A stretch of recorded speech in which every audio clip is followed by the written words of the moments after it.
Aloha! We're here again at Waikalua Loko I, our beloved Fishpond that we've all had a connection with. And we're very happy today to have again Ka'ahua Lucas, Willis Motuoka, and our senior kupuna, Uncle Fred Takebayashi, who has some wonderful stories and probably goes back the furthest of any of us in terms of a physical connection to this place. So, Uncle Fred, do you want to kind of share with us some of your stories about some of your first connections to Waikalua? I was born actually at the Fishpond, and the first time I came to know Waikalua Fishpond was when I started school, because my dad used to drive us from our place to the beach park over there. We used to walk up to the school during the day, and oftentimes to go back, if the weather was bad, like windy, we had to backtrack and walk and come on down, cross the street over there, walk on the fish pond bank here, either the Mauka side or the Wakai side. As a kid, and of course I had two brothers and a sister ahead of me, so it was a group of about 13 children that were together. It was like coming down, and then the fish pond bank here on the Makai, the bank went all the way over there, and this was actually the pond itself. This was filled later on. There would be about 13 of us kids, school kids. So coming home, we walk and come across a stream on a bank over there and walk up this way. And then when we came to the corner there, it was decided, well, we go this way or that way, we go that way or this way. And we never split, but we would go. And that side was the Mauka side, and we would walk there on the bank all the way around and up to the corner on this end, and then walk to the next abandoned fish pond that's over there, still there, and then walk all the way home. And that happened oftentimes, that it was like a natural thing. What year would you estimate that would be? It was before the war? Huh? It was before the war. Yeah. Oh, yeah. Which war? Okay. 1941. No. So World War II, Yeah. 1941. I gotta figure it out. I was born in 1927. Started school when I was 6 years old, so add 6 to... That's 1933. You were 6 years old in 1933. Yeah, that's the first time. But my brothers preceded me as far as going to school. Yeah. Yeah. So it would be the 30s then. In the 30s. Yeah, in the 30s, right. Yeah. There was a shack halfway past the second Mauka where Mr. Nakamura was living, who was working with the fish pond. And for us it was a big thing, because he would always have candy or gums or things like for us, and he would greet us, and he was always smiling, and he would greet us and talk to us, and we stop a little while and walk. But it was always a good fun thing, because everybody was together, Yeah. So that was way back when. Was Mr. Nakamura a fish pond operator? No, he was working at the fish pond. Oh, I see. The fish pond was run by the Nagamatsu family, and they lived right over there. The old house? Yeah. Much later, after all those years, she recruited us to work at the fish pond. Ka'ahua. She was a best seller. But I was sold already. I had graduated and all that. I had retired this was 86. Before she asked for volunteers to come and work here, I was standing in line. I'm the first guy. I wanted to be there.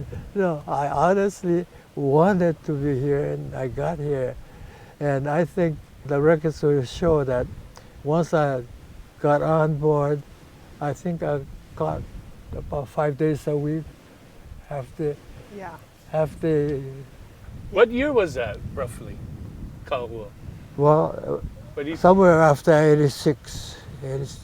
because Yeah. When we did the first Kahea Loko training, I remember it was in the 2000, so 2001 we started or 2000, something. so maybe 2001 or 2. Yeah, yeah. Yeah. And the story actually is that he came with all these other, there were like 10 people there, and everybody that was there wanted to learn about the fish pond. And he didn't say a word. I just knew Kupuna was in our group. I felt really fortunate that Uncle Fred was there. But everybody else was trying to gain information. Uncle Fred just sat there very silently. And little by little, as the day progressed, typical Kupuna. Oh yeah, I used to live on a fish pond. Oh yeah, my father sold the fish.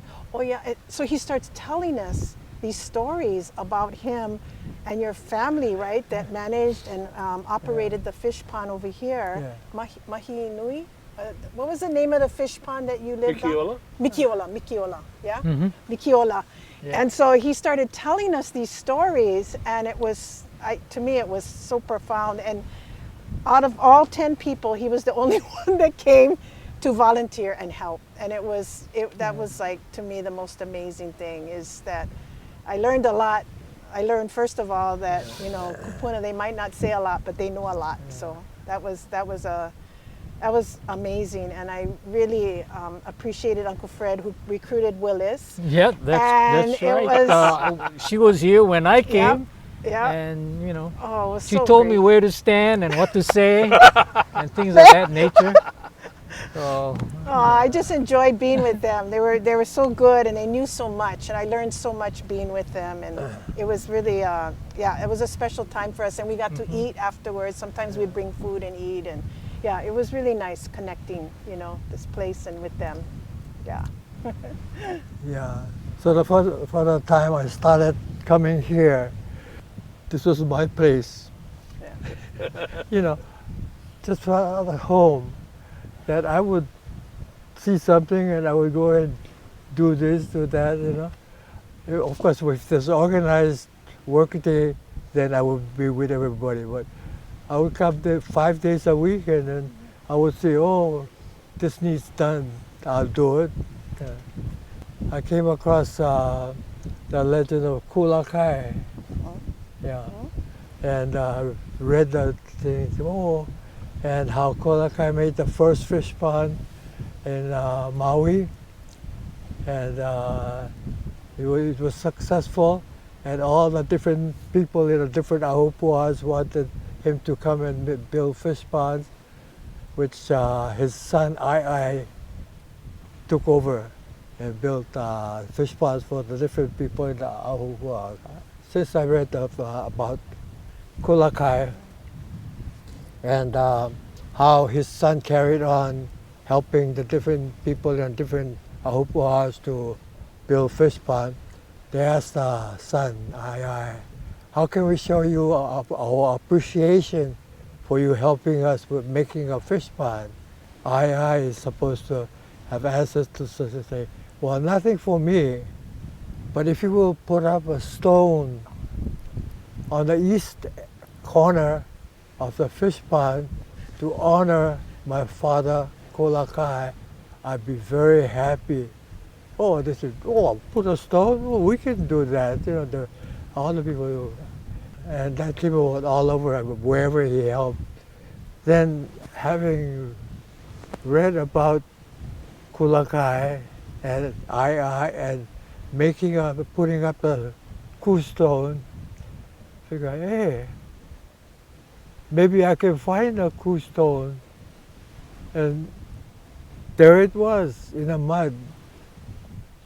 A stone, long shape, but lying on the mud outside the fish pond. said, hey, it looked like something that's handmade, you know, somebody worked on the stone by hand. It was shaped, okay? So I took a picture of it, sent it to Bishop Museum and asked, could this be the kind of stone that was used by the people to show appreciation to Kulakai and his son? Bishop Museum said, yes, definitely. So somehow, I don't know, I got captured by it. I don't think I told anybody working here about it.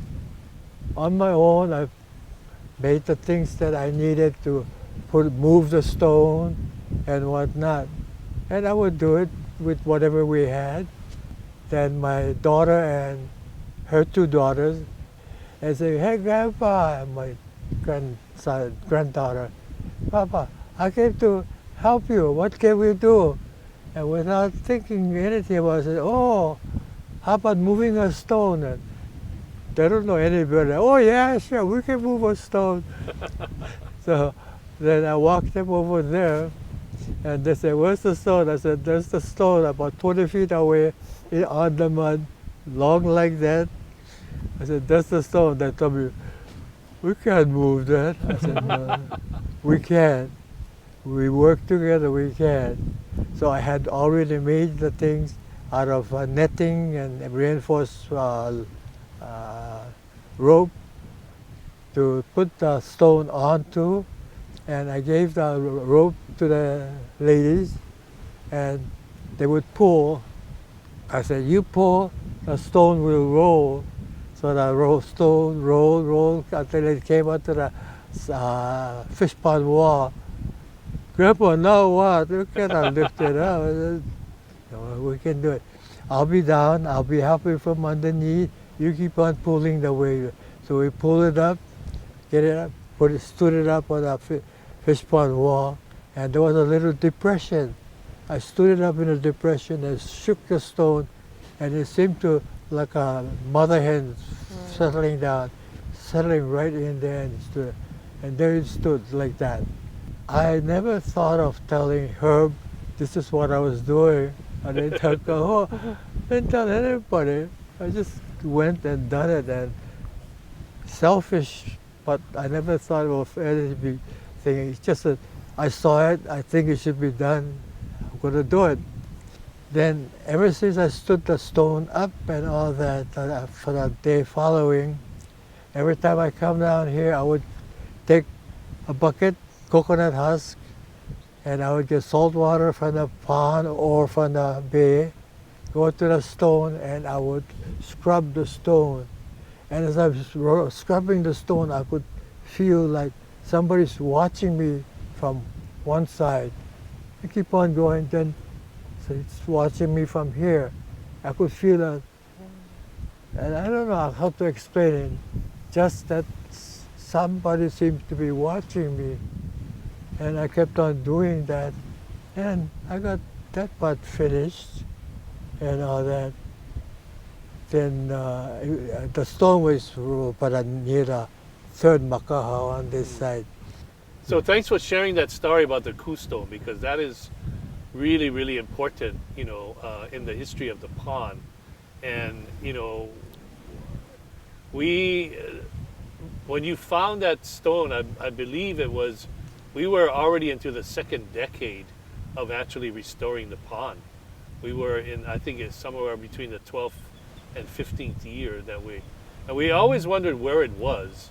We knew it was on the east side, but it's very fitting to me that our most senior kupuna was the one that found it.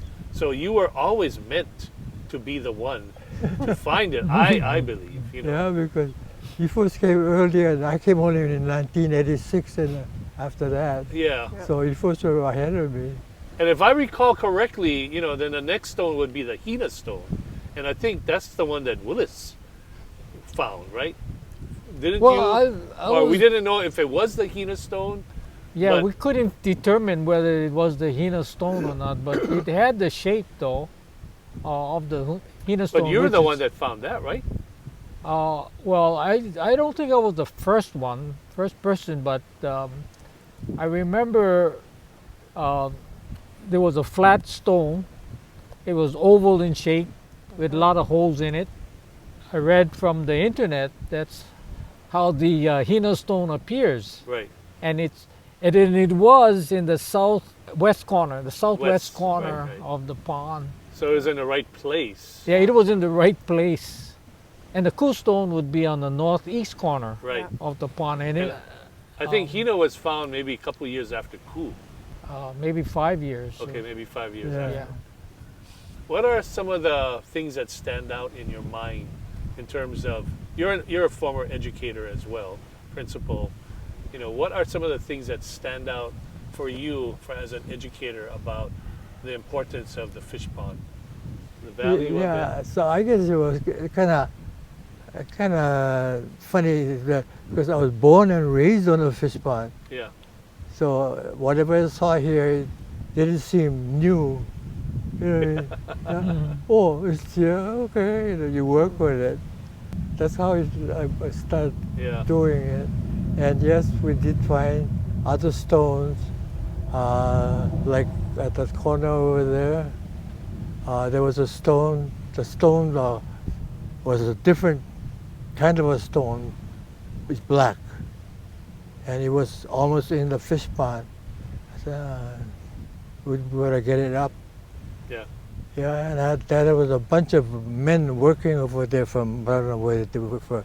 I asked them, move it for me.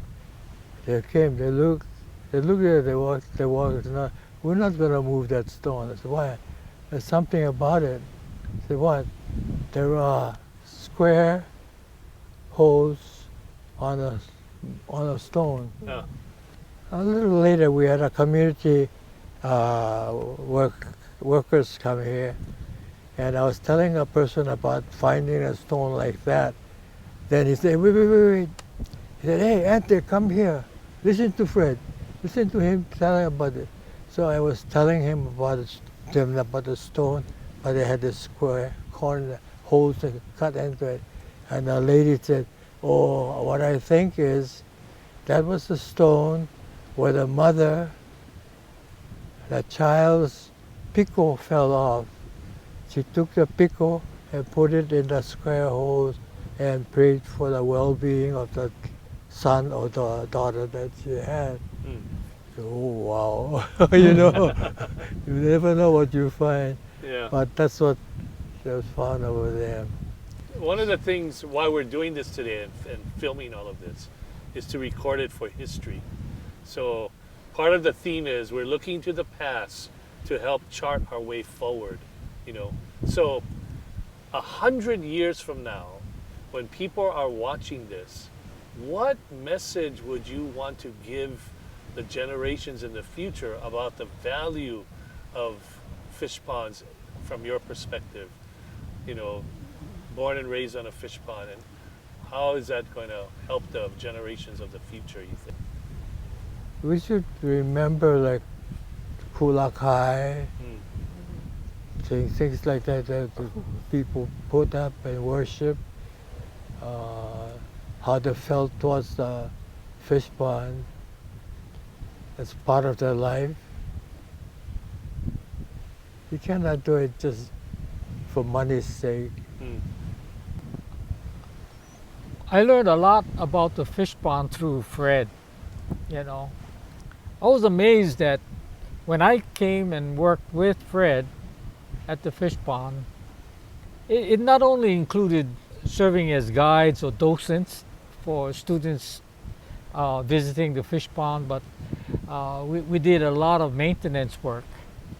And I was about 65 years old and Fred was over 80. And I couldn't keep up with him. I could not keep up with him, you know, cutting down the mangrove and, you know, removing trash. And I was amazed at, you know, the shape he was in. And, you know, I always wondered, you know, am I ever going to be able to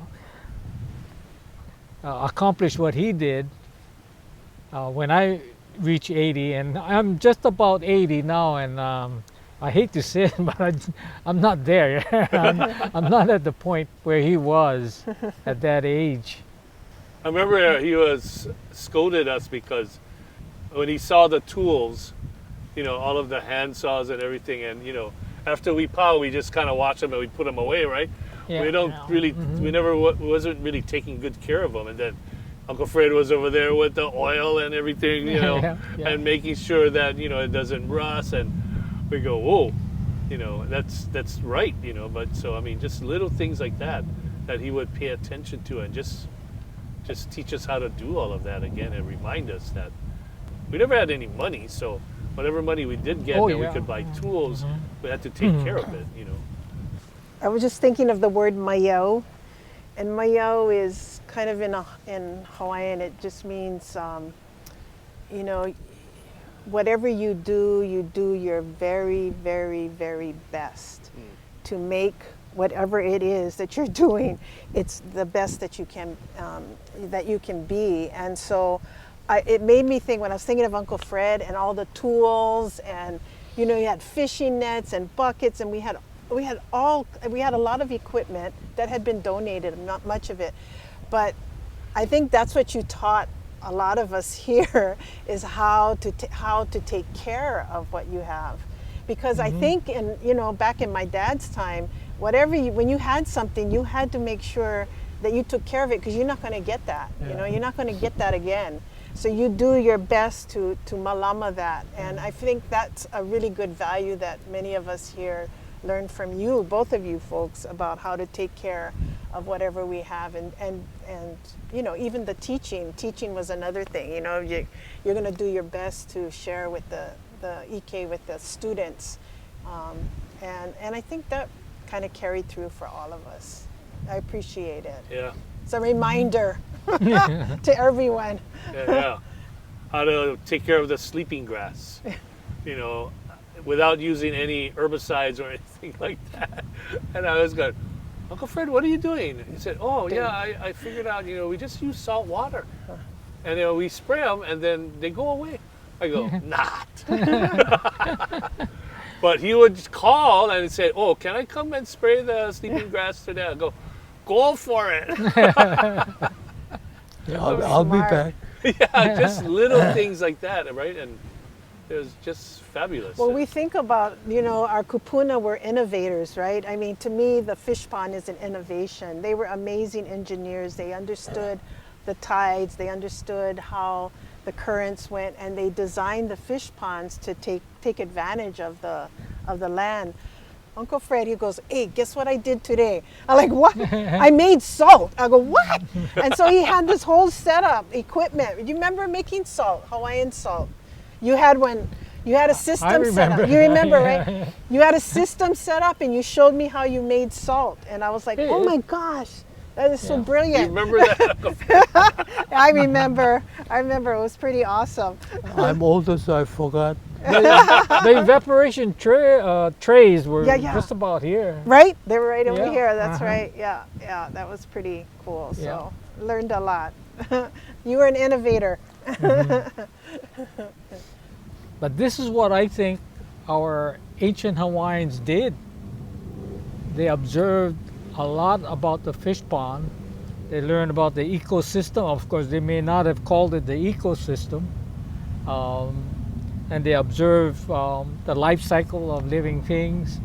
And they adapted their ways to take advantage. For example, they learned that the ama finds its way up the stream to spend part of its life cycle.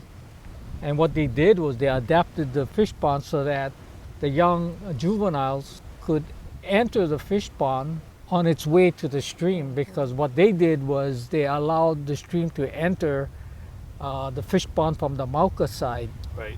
To me, that's what we call today maybe bioengineering. Yeah. You know, recreating that where the mullet was going upstream. That's right. Recreating it in the context of a pond, right? Yeah, and we confine them into the fish pond, you know. Learning is lifelong. And even in our sort of retirement years, there's still so much more to learn. And I feel like even in the last 26 years, all this knowledge that, because there was no manuals for when we started this. Nobody gave us okay, this is how you restore an ancient Hawaiian fish pond, right? But I still feel like, 26 years later, we've only learned this much. There's still way more to learn, and that's the beauty of, to me, looking at fish ponds with a different perspective, that it has much more to offer us, especially when we're trying to do things like adapt to global climate change, do things like how to, all the nearshore fisheries, all the ponds are not propagating fish like they were. How do we get back to that? If the ships stop coming, we're 80-90% dependent on them for food, and how do we get back to what our ancestors were doing when they were totally independent from any ships? I remember when we were first on this journey, we were looking at, in particular, our Loko I, and it wasn't a viable, at the time, a viable place to actually grow and be able to make food available for our community. But in my heart, in my na'au, I should say, I really believe that if we can move in that direction, there are a couple of Loko I'as that are, they're growing food and they're getting there, right? But I would love to see us, because like you said, we're so reliant on that Matson container coming to this island and feeding us. What the hell? I'm sorry, but what the hell, We should be growing our own food. We've got, we have land, we have the resources to grow our own food, and I really believe that we should lessen our dependency on that Matson container. And to me, this whole thing with COVID was a really good example of many of us just saying, you know what, to hell with this. I'm going to start growing my own food and backyard gardening. And I feel like if we can do more even of that, and even some of the Malama'aina groups, continue to grow more food so that we can make it available to our community, that is super powerful. And that's where we should be headed. And I hope that our next generation, and beyond will look at that as a tool, a learning tool to be able to move forward. Yeah. Because it's important. So I'm hoping that as we kind of end this part of our discussion, that in the eyes of Uncle Fred, that we are leaving Waikalua better than we found it 26 years ago. Kauhua, you have any final wishes that you want to share? No, Since we're talking about wishes. Wishes. That's a good one. Yeah, I just feel like the more we bring our kids out here, the better it is for us and the future of fish ponds. I feel like that's the next generation who's going to carry on this legacy. Right. Is our keiki. So Yeah.